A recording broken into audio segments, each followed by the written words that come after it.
Okay. Hello everyone, and welcome to our podcast. Today, we're talking about something that every tech company thinks they're actually nailing, but they're not in reality. That's customer support, or as people like to call it, customer success. I'm Mariam. I'm community and content specialist at CyberPanel, and with me, we have Ariba. Hi, Ariba.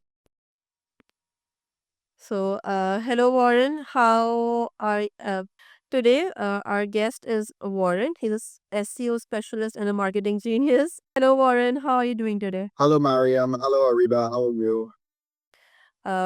We're doing great. Thank you. Also, congratulations on your new book. I heard it's doing really well on Amazon. So, how has that been? It's good. It's the latest book is on social media. There's an update of our SEO book coming out this month, the end of this month. That'll be the sixth edition. So yeah, been a lot of activity in the last year. It's been a busy year. Sounds good. Okay, before we move forward, would you like to introduce yourself, Warren? What has been your agenda lately? What are you up to? Are you writing a new book? Okay. So yeah, my name is Warren Laine-Naida. I'm originally from the UK and Canada. I'm living in Germany, and I've been building websites since the 90s. And most of my customers are small businesses, nonprofits, schools. I do a lot of teaching and write a lot of books. Some are textbooks with partners so that we can, help the next generation. And yeah, main focus at the moment or the last couple of years has been WordPress and SEO. Yeah, like I said, I'm in Germany, but a lot of my clients are either in the States or in the UK or Canada, and some even in the Middle East. So it's a global business. Good to know.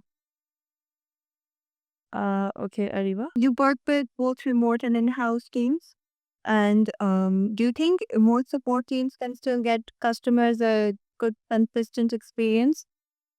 What's contrast for you over the years? That's what I want to know. So I'm sorry about that. So you work with both remote and in-house teams. And do you think that remote support teams can still give customers a good, consistent experience? And what's worked best for you over the years? Okay. eh, eh, yeah, no, this is fine. I think the team is are really important. And they could be stronger, I think, possibly even than in-office teams. I think what's really important is that you've got a well documented knowledge base that and especially if your remote teams are in different this is almost like a superpower. It's like you're offering 24/7 for full. And I do this with all in the streets so that I'm able to offer support in my time zone. And then next of the day, my colleagues in the States can offer always going to be awake. So uh, I like that. It's almost like you've got consistent response time with a distributed team. Okay, great. Now, so another aspect that we see today that, these days a lot of companies, they're using artificial intelligence and automation for customer support. So do you think that actually helps the customer experience, or is it just making it worse? What's it like in Germany for you? Oh,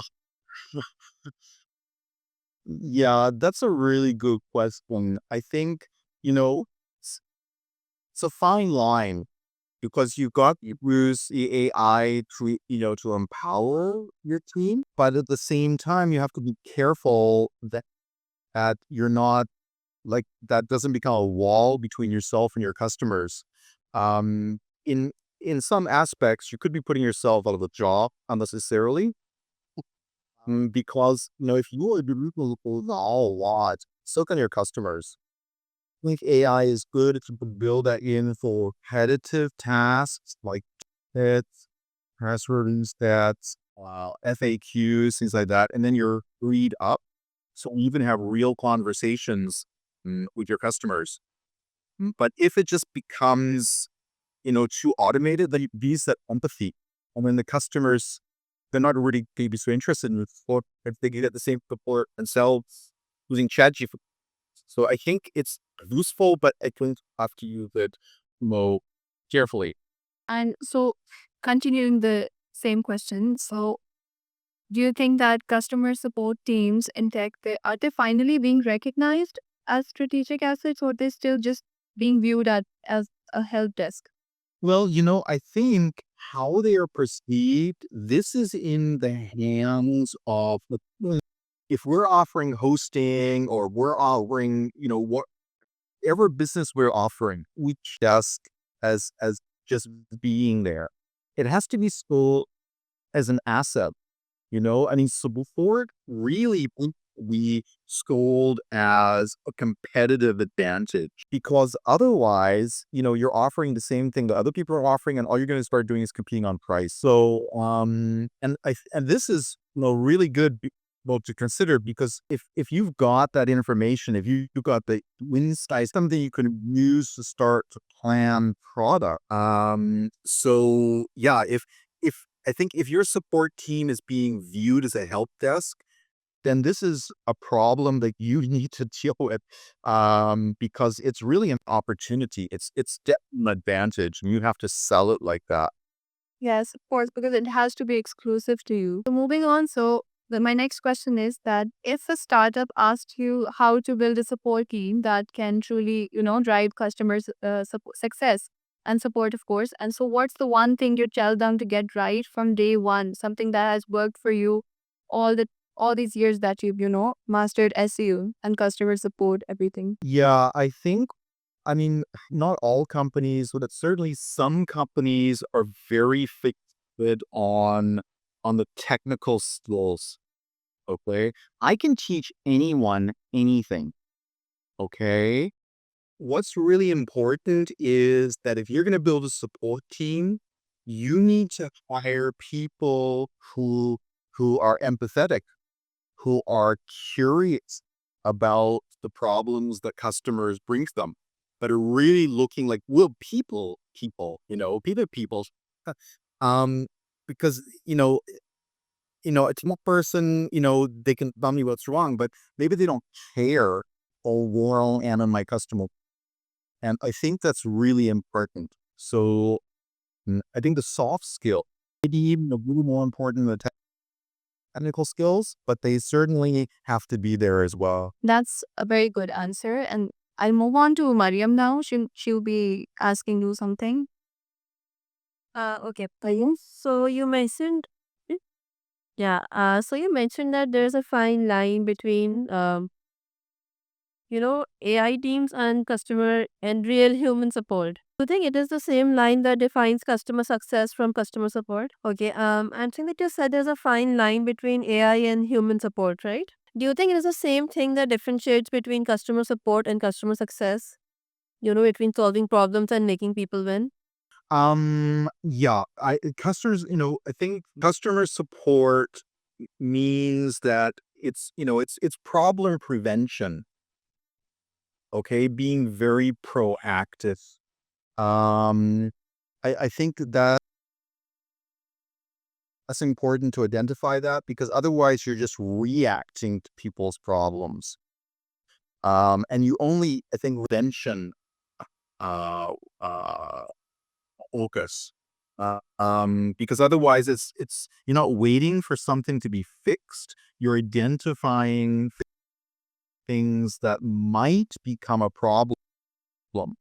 Um, uh, and I think that's the fine line.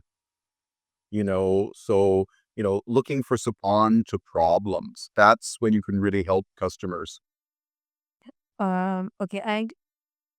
Over here, I would like to ask you something else. So, lots of people actually give when somebody says what you have said, a lot of people actually say that so humans are training AI, right?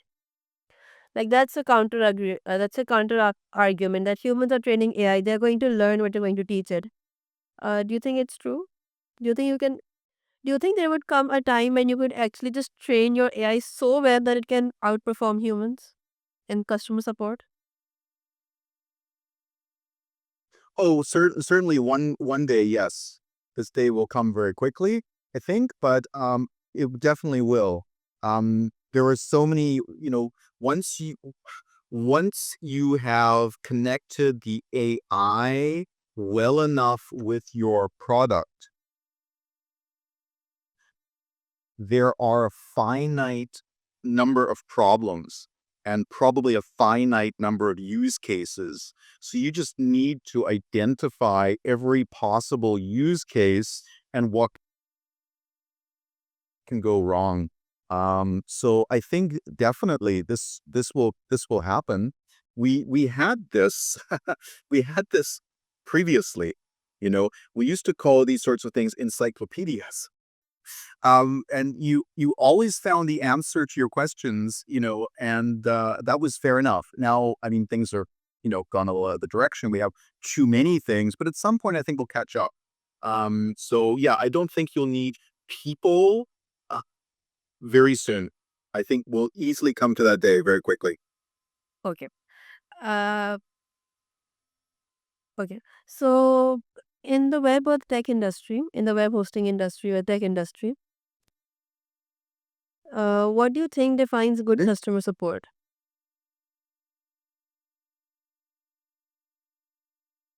Well, as I said with another question, I think the best customer support is being proactive. That's the first thing. I think the second thing is, and we talked about this before, is being very empathetic. Is that you need to understand the person behind the ticket. Okay, I think this is really important because there could be the same problem across different companies. Everyone maybe has a plugin problem or everyone has a theme problem, and that's fine. But what would be important for the hosting's support is to understand that maybe this is a theme problem, but it's a different company, and the customer journey is different. So this is I think important to identify. So if someone tells me their website is slow, then I want to know exactly what they mean by that. Like, what are they doing with their website That makes at the moment where the speed is a problem? Okay, so it's really like understanding a particular customer journey and not just say, well, here's the problem and it's going to be the same across use cases, because it's not. I think that's really important. okay. Since we are on the topic of customers right now, I would really like to know. You said you worked in the US, you worked in the Middle East, and you have worked in Germany. Do you think cultural expectation? Yeah, they do. How?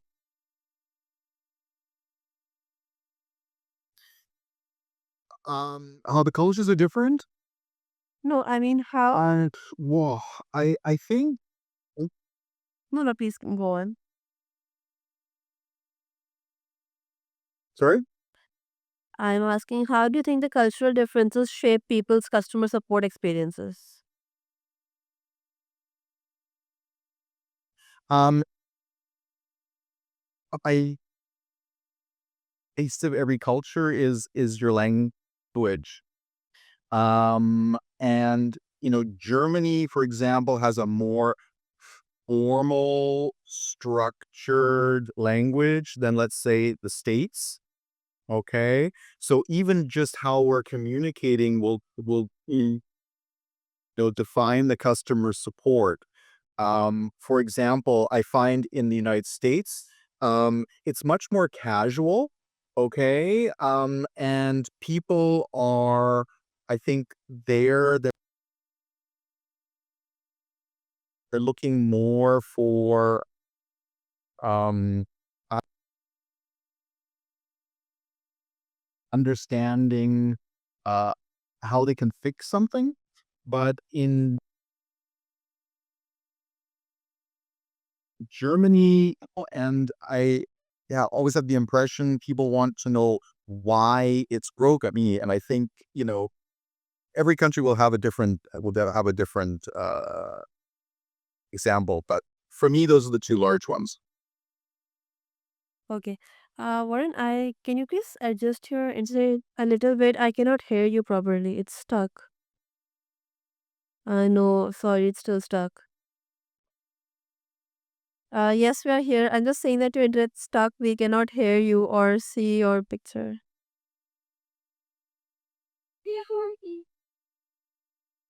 Okay.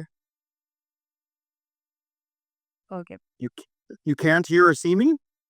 Okay, it's better now. It's plain now. It's fine now. Okay, so moving on from technical questions, okay. So moving on from technical questions, I have a few other questions that I would like to ask you. Okay. Over the years, what is this one customer support campaign that lives rent free in your brain all the time? You're always thinking about it, like it was so good, something like that.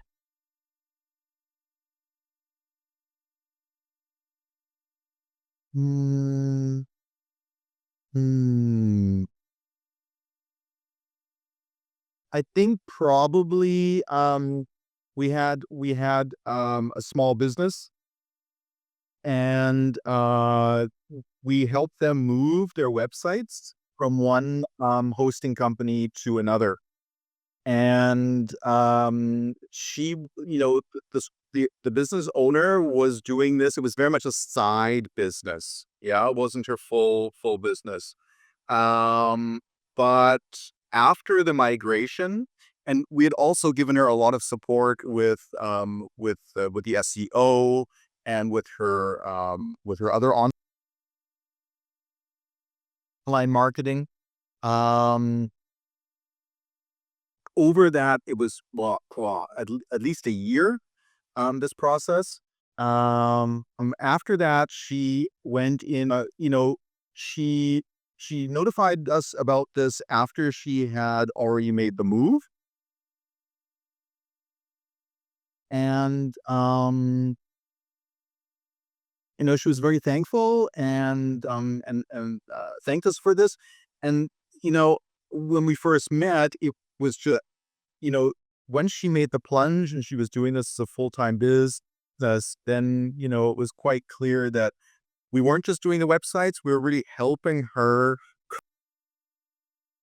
create a business, and now she was invested in it full time. So it was kind of life changing for her, and that is sort of something I think all of us in the business should remember uh, when it comes to this sort of support for Kazi, like uh, their life.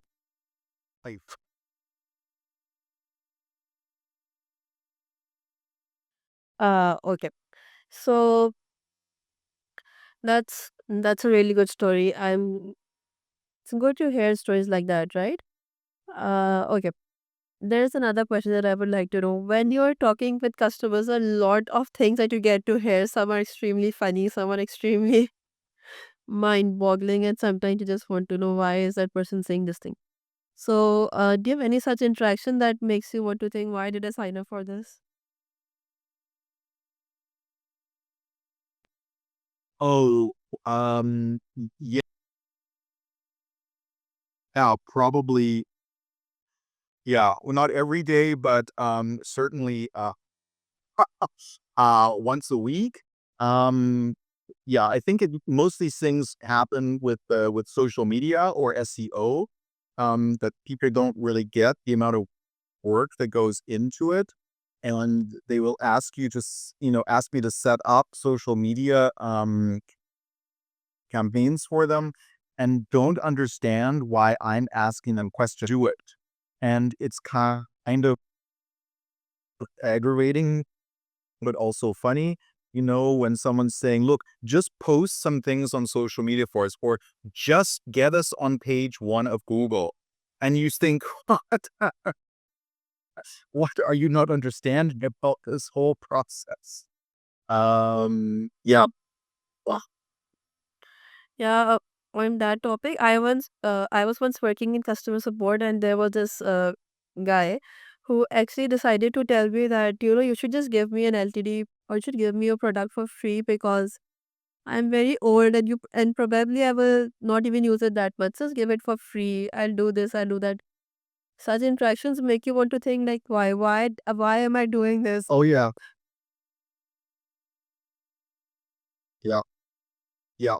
Yeah, I've heard that. Not so much anymore because there is so much free stuff out there. Yeah. But certainly at the beginning, people, yeah, they was like, well, oh, you're gonna charge us for this? And it's like, well, yes. You're charging for complication. Like, we're just talking. Why are you charging for it?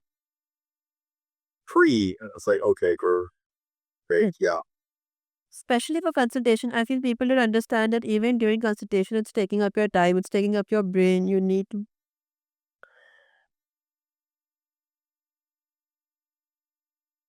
Yeah, yeah. This is really important. I think it's a lot. It's even more so with the web because they don't see what goes behind it, like what goes on behind it. Or as, our designers would always say, $5, but you have to pay the $1,000 because, that's how long it took me to train to make the logo, and you are going to sell products based on your logo. This is I think a really good example of that as well. Yes. Okay, so to wrap up our session, we're going to do a quick rapid fire type of round with you. Okay. Okay. So these are a few things that customers say, and you would like to know what your reaction would be on all of them. All right. Okay. First question is, why can't you just give me a lifetime discount?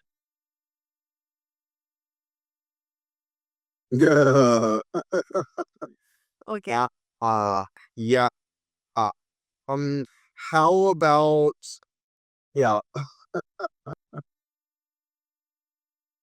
Okay. The second quote from. how about I show you our loyalty programs and then we talk about discount when you're loyal? Okay. Second question. Don't you know the customer is always right?